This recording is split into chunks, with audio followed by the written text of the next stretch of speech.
Lesson 32. In ancient Egypt, after 9 devastating plagues, God prepared to deliver his final judgment upon Pharaoh and the Egyptians. Moses declared to Pharaoh as written, Exodus 11:4-5. Thus saith the Lord, about midnight will I go out into the midst of Egypt, and all the firstborn in the land of Egypt shall die.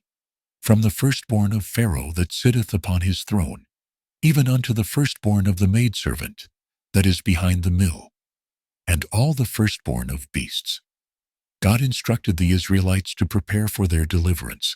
Each family was to select a lamb without blemish and sacrifice it at twilight. The Lord commanded as written, Exodus 12:11, And thus shall ye eat it, with your loins girded, your shoes on your feet, and your staff in your hand, and ye shall eat it in haste. It is the Lord's Passover. The blood of the lamb was to be applied to the doorposts and lintel of their homes. This act of faith would protect them from the coming judgment. Exodus 12:12-13. For I will pass through the land of Egypt this night, and will smite all the firstborn in the land of Egypt, both man and beast, and against all the gods of Egypt I will execute judgment. I am the Lord. And the blood shall be to you for a token upon the houses where ye are. And when I see the blood, I will pass over you, and the plague shall not be upon you to destroy you, when I smite the land of Egypt. The Israelites were instructed to eat the roasted lamb, with unleavened bread and bitter herbs, fully dressed and ready to depart. The final plague of Egypt revealed a profound truth. Salvation comes through both divine grace and human obedience. As the firstborn were spared, it became clear that deliverance requires more than sacrifice. It demands active faith. The Israelites demonstrated this by meticulously following God's instructions. Their story teaches us that true salvation involves believing in God's promise and responding with purposeful action. At midnight, the Lord struck down all the firstborn in Egypt, from Pharaoh's palace to the lowliest prisoner. A great cry arose throughout Egypt, for there was not a house without someone dead. Pharaoh summoned Moses and Aaron in the night, saying as recorded in Exodus 12:31-32, Rise up, and get you forth from among my people, both ye and the children of Israel.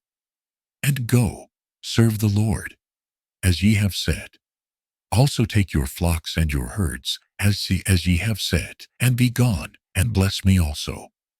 And so, after 430 years of bondage, the Israelites left Egypt, taking with them the wealth of their oppressors, as God had promised. The Passover became a lasting ordinance, reminding God's people of his mighty deliverance and foreshadowing an even greater deliverance to come. Vocabularies for today. 1. Exodus, the mass departure of the Israelites from Egypt. Example: the Exodus began after the 10th plague, as the Israelites hurriedly left Egypt with their unleavened bread. 2. Firstborn, the eldest child in a family.